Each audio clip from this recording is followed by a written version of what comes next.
नमस्कार फरीदाबाद में दीपिका गौड़ और आप देख रहे हैं वॉइस ऑफ फरीदाबाद। समय पर बीजेपी की प्रेस वार्ता हो रही है आत्मनिर्भर भारत संकल्प को लेकर। आप सबसे चर्चा करने के लिए महत्वपूर्ण विषय पर आत्मनिर्भर भारत की आर्थिक स्वतंत्रता, जिसके बारे में प्रधानमंत्री जी ने पीछे अनेकों बार चर्चा की, आज देश को किस प्रकार से फाइनेंशियली इंडिपेंडेंट रखें, ऐसे बहुत ही इम्पोर्टेंट विषय पर हमारे बीच में चर्चा करने के लिए भारतीय जनता पार्टी की पूर्व सांसद और हमारी वरिष्ठ नेता श्रीमती सुनीता दुग्गल जी हमारे बीच में पहुंची है। मैं उनका स्वागत करता हूं और बहुत ही समय फरीदाबाद जिला है, लेकिन फिर भी आप हमारे ऊपर बहुत स्नेह रखते हैं और एक ही दिन में आज 2 प्रेस हैं, वहाँ भी है, यहाँ भी है, और हमारे आग्रह पर आप अच्छी संख्या में प्रेस के साथ ही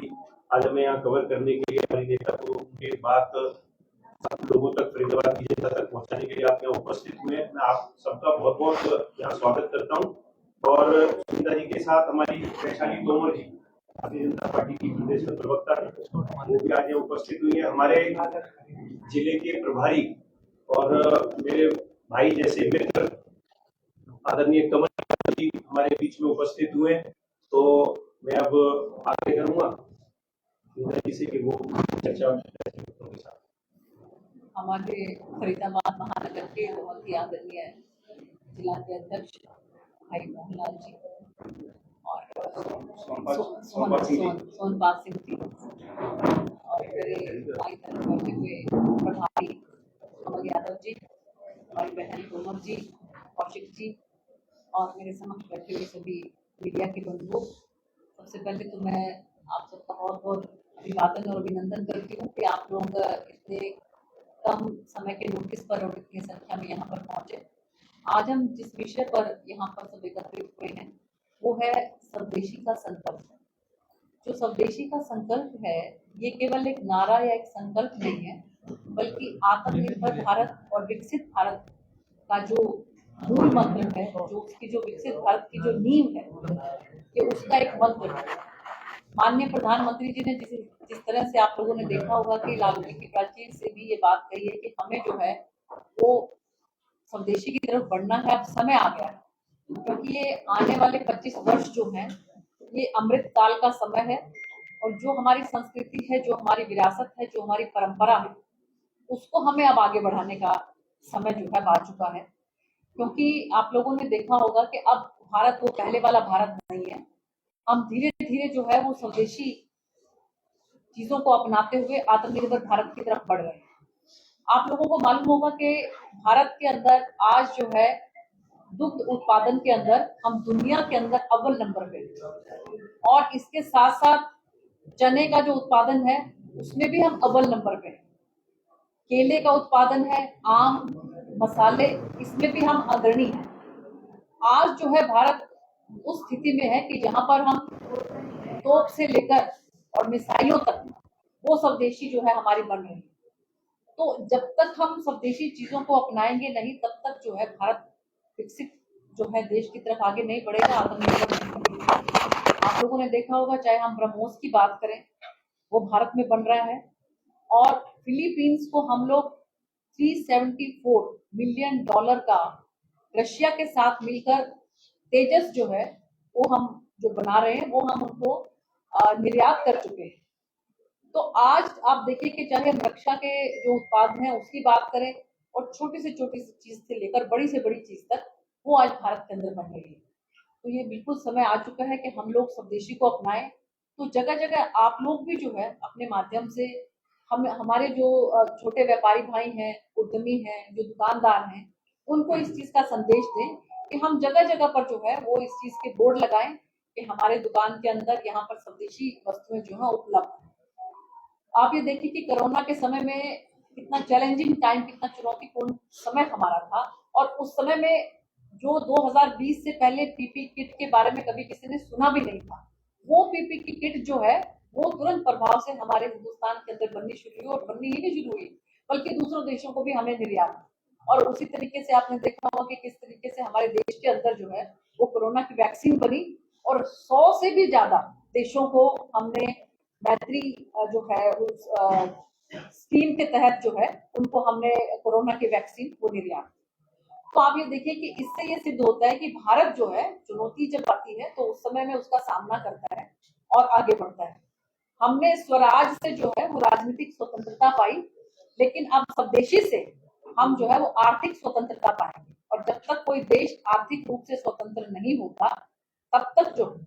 स्वतंत्रता का जो है वो बहुत ज्यादा मायने नहीं रह जाता। तो अब जो है हमारी मेन फोकस जो है हमारा वो आर्थिक स्वतंत्रता की तरफ। तो इसलिए आपने देखा होगा कि माननीय प्रधानमंत्री जी बार बार आप सबका सभी देशवासियों का 140 करोड़ देशवासियों का आह्वान करते हैं कि हमें स्वदेशी को अपनाना चाहिए। तो अब बिल्कुल समय आ गया है ये चीज का। और मैं आपको बताती हूँ कि अभी पिछले दिनों ही ध्यानचंद स्टेडियम आप लोगों ने देखा होगा, वहां पर दिल्ली के अंदर 10 मेला लगा हुआ था और उसमें 100% जो है वो स्वदेशी चीजें थी। और अब मुझे मालूम नहीं कि आप लोगों में से कोई वहां पर गया कि नहीं गया, लेकिन एक तो क्वालिटी और उसके साथ साथ जो है उसका जो रेट है वो भी इतना जेन्युइन कि हैरान हो गई देखकर। और इतना अच्छे तरीके से पूरे हिंदुस्तान के जो है वहां पर सेल्फ हेल्प ग्रुप की हमारी जो माताएं बहनें हैं वो आई हुई थी और उन्होंने अपना वहां पर सरस का मेला जो है वो लगा रखा था। तो अब ये भी आप चीज और आप लोगों ने नोटिस किया होगा कि चाहे हम आयुर्वेद की बात करें, योग की बात करें, अब तो दूसरे देश हैं वो भी भारत की संस्कृति को अपना रहे हैं।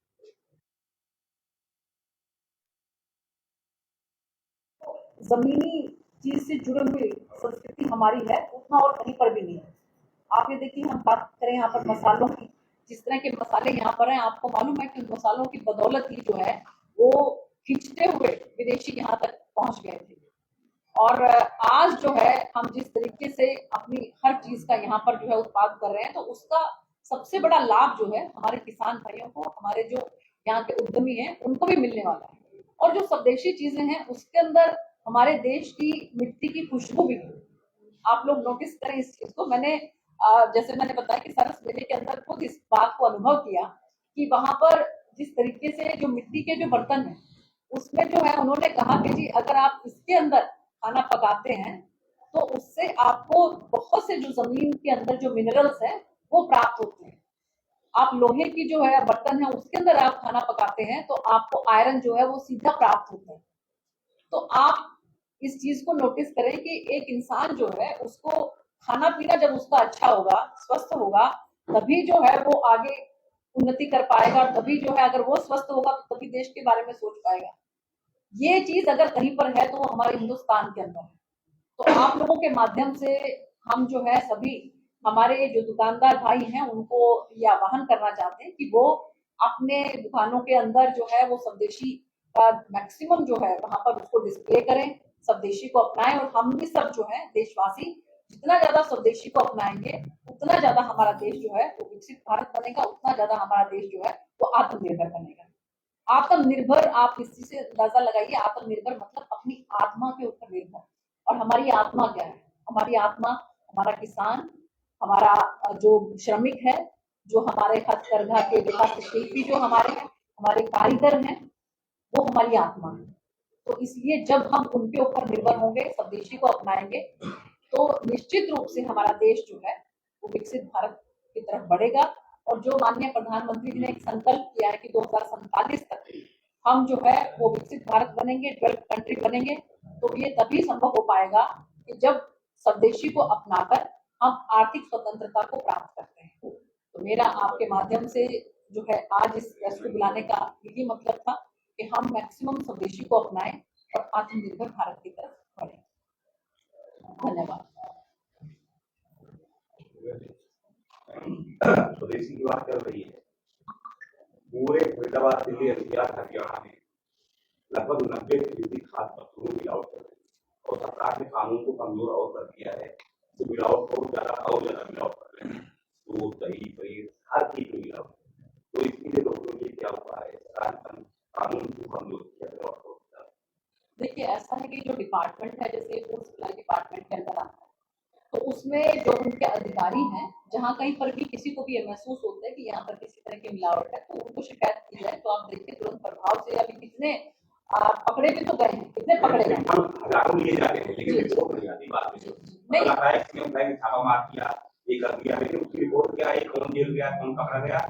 कुछ नहीं करा। नहीं, उसमें ये उसको फॉलो अप करना भी हमारी जिम्मेवारी है। हम जो है इस चीज को तो देख लेते हैं, लेकिन उसके बाद पकड़ने के बाद उसका फॉलो अप लेना कि उसको, क्योंकि अब हमारा कानून जो है वो सख्त हो रहा है धीरे धीरे इस मामले में, और जितने जहां कहीं पर भी जो है इस तरह के मिलावट वाले पकड़े जाते हैं तो उनके खिलाफ कार्रवाई होती है और सख्त कार्रवाई होती है, बताया नहीं जाता। नहीं बताया तो जांच पड़ताल होती है, कहा जाता है हमने सिग्नल भी है, नहीं पता लेकिन तो जब किसी को जेल या सजा होती है ना तो ये नहीं बताया जाता, या शायद होती ही नहीं है, बाद में सभी नहीं शायद नहीं ना, तो ये तो आपकी जिम्मेवारी है ना फॉलो अप करना। कोई चीज है अगर वो कहीं पकड़ी गई है उसको देखिए, ये बात इस बात के लिए मैं थोड़ा सा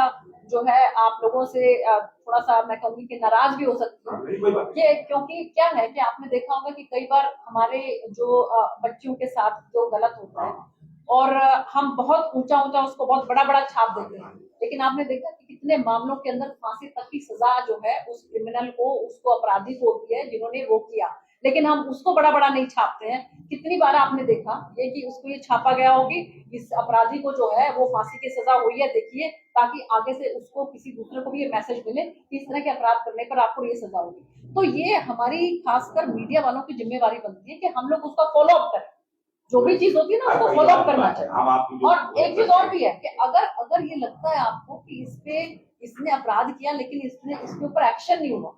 तो उससे प्रशासन जो है या सरकार जो है वो भी सख्ते में आ सकती है कि देखिए कि ये जो है इसने ये अपराध किया लेकिन इसको सजा नहीं मिली, तो इसलिए ये आपकी जिम्मेवारी बनती है कि आप इसको फॉलो अप करें। मेरे कहने का मतलब है डिपार्टमेंट को टाइट कीजिए भाई, आप मिलावट फोरम पर थोड़ा सख्त हो जाए। नहीं बिल्कुल सख्त, पूरा सख्त होंगे, आप चिंता ना करें, पूरा सख्त। एमएसएमई एक अहम सेक्टर रहा है आप लोग भारत में, उससे कितना लाभ लोगों को मिला है? क्योंकि सबसे ज्यादा जो एंटरप्रेन्योर हैं जो स्टार्टअप करते हैं वो इसी सेक्टर में अपने आप को रजिस्टर करते हैं, और जहां बात आत्म भारत की हो रही तो इस सेक्टर को कितना लाभ इससे मिलता है? देखिए ऐसा है कि अब जिस तरह से सरकार ने जो जीएसटी कम किया है उससे एमएसएमई को बहुत जबरदस्त लाभ मिलने वाला है। आप लोगों को मालूम हो कि पहले जो 4 स्लैब थी 5%, 12%, 18% और 24%, अब उसको सरकार ने केवल 2 जो है उसमें स्लैब में ले आए हैं, 5% और 18%। तो इसमें कितनी ऐसी चीजें हैं कि जो अब 0% पे भी आ गए, खासकर अगर हम खाद्य सामग्री की बात करें तो ये सब सेक्टर्स जो हैं वो एमएसएमई को लाभ जबरदस्त तरीके से पहुंचाएंगे जो सरकार ने जीएसटी कम की है। तो आने वाले समय में आप देखना कि एमएसएमई जो है वो बहुत ऊंचाइयों को छुएगा।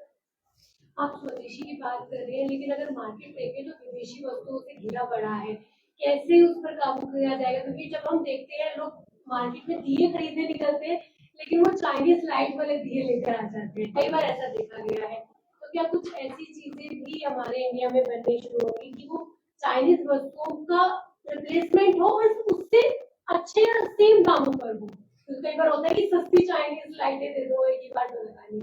देखिए इसीलिए ये जो हमारी सरकार ने मुहिम चलाई है पूरे जगह जगह पर, पूरे हरियाणा में ही नहीं बल्कि पूरे हिंदुस्तान के अंदर स्वदेशी को अपनाने की और आत्मनिर्भर भारत की तरफ ये जो प्रेस वार्ताएं जो जगह जगह की जा रही है ये इसीलिए की जा रही है ताकि हम इस चीज का आह्वान कर सकें कि हम जो हमारा रुझान स्वदेशी की तरफ है, क्योंकि जैसा मैंने आपको बताया कि जो हमारी संस्कृति है, जो हमारी विरासत है, तो उसमें जितना हम स्वदेशी को अपनाएंगे तो उसके अंदर हमारे देश की मिट्टी की खुशबू है।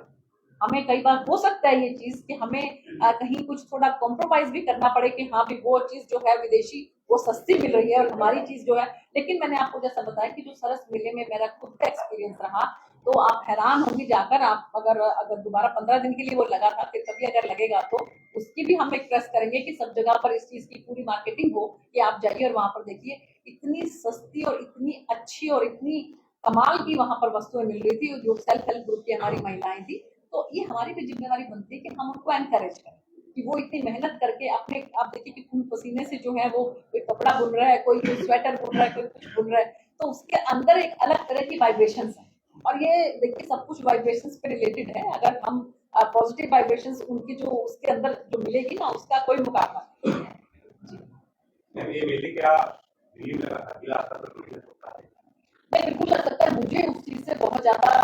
जो है प्रेरणा मिली और आपके माध्यम से ये भी कहना चाहूंगी कि 5 नवंबर से लेकर 10 नवंबर तक उसी ध्यानचंद स्टेडियम के अंदर हमारा राष्ट्रीय गोधन समिट हो रहा है कि जिसके अंदर जो गांव प्रोडक्ट्स जो है हम लोग बिलीव करते हैं केवल जो दूध से बनी हुई चीजें, लेकिन उसके अलावा जो गौमूत्र और जो गोबर है, काउ डंग जो है, उससे इतनी चीजें अब बनने लगी है कि आप लोग अगर उस प्रदर्शनी के अंदर आएंगे तो आप लोग हैरान होंगे देखकर कि काव डंग से आज पेंट बन रहे हैं, काव डंग से जो है वो दिए बन रहे हैं, काव डंग से गमले बन रहे हैं, काव डंग से जो है अभी फिलहाल के अंदर अगर मैं आपको बताऊं तो जो रामजस कॉलेज है, रामजस यूनिवर्सिटी है, उसके अंदर एक लैब, इसमें 1 करोड़ रुपया सरकार की तरफ से दिया गया है, उससे पॉलीमर तक बना है, प्लास्टिक तक बना है, तो वो बायोडिग्रेडेबल है। आप इमेजिन करके देखिए कि अगर जो प्लास्टिक आज के यहाँ पर तारीख में हम लोग देखते हैं, खरीदते हैं, अगर उस प्लास्टिक से हम उसको रिप्लेस कर देंगे तो वो बायोडिग्रेडेबल भी है, ना तो हमारा जो गोवंश है उसको किस तरह का नुकसान होगा और ना ही इस पर्यावरण को किसी तरह का नुकसान होगा। तो आपके माध्यम से मैं आह्वान करती हूँ कि 5 नवंबर से लेकर 10 नवंबर तक काओ प्रोडक्ट्स के ऊपर जो प्रदर्शनी है उसका नाम है राष्ट्रीय भोजन सम्मेलन, तो आप उसमें जरूर आए, आपको बहुत कुछ देखने को मिलेगा, ऐसी ऐसी चीजें उससे डाई बन रही है, इतनी चीजें उससे बन रही हैं कि हम लोगों को, क्योंकि थोड़ा सा ये खत्म हो जाएगा उससे, लेकिन फिर भी आप ये देखिए कि जो गाय है उसको हम लोग पूछते क्यों हैं, उसके पीछे बहुत बड़ा कारण यही है कि उसका ना केवल उसका जो बाय प्रोडक्ट्स उसके हैं, ना केवल उसका दूध, बल्कि उससे जो आपके देखिए कि और कोई भी ऐसा संसार के अंदर जानवर नहीं है कि जिसका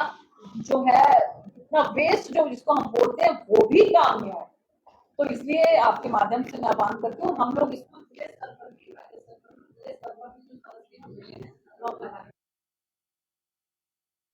तो देश को लेकर आत्मनिर्भर भारत संकल्प अभियान के तहत प्रस्ताव तो कर रहे हैं, लेकिन ग्राउंड लेवल पर क्या करेंगे? दुकानदारों के पास जाएंगे, किस तरह से होगा? बिल्कुल दुकानदारों के पास जाएंगे, जैसे हम जीएसटी को लेकर दुकानदारों के पास गए, तो इसको लेकर भी हम दुकानदारों के पास जाएंगे। और कहीं ना कहीं से देखिए दुकानदार भी जो हमारे भारत के ही है, तो उनको भी ये चीज महसूस होती है कि हम भी स्वदेशी को जो है वो उसको अलग से उसको प्रोत्साहित करते हैं, उसकी मार्केटिंग करें। और आने वाले समय में हमारे तो 30 त्योहार आप देखिए कि पूरे साल चलते रहते हैं, अभी दिवाली का समय आने वाला, अभी दशहरा है, तो इसके अंदर भी जो है वो सभी जो हमारे स्वदेशी के प्रोडक्ट्स हैं वो मैक्सिमम डिस्प्ले हो, मैक्सिमम उनकी मार्केटिंग हो, मैक्सिमम लोग वो खरीदे, इस चीज का आह्वान हम लोग करेंगे, सब हमारे संगठन के लोग जो है वो करेंगे। ठीक है।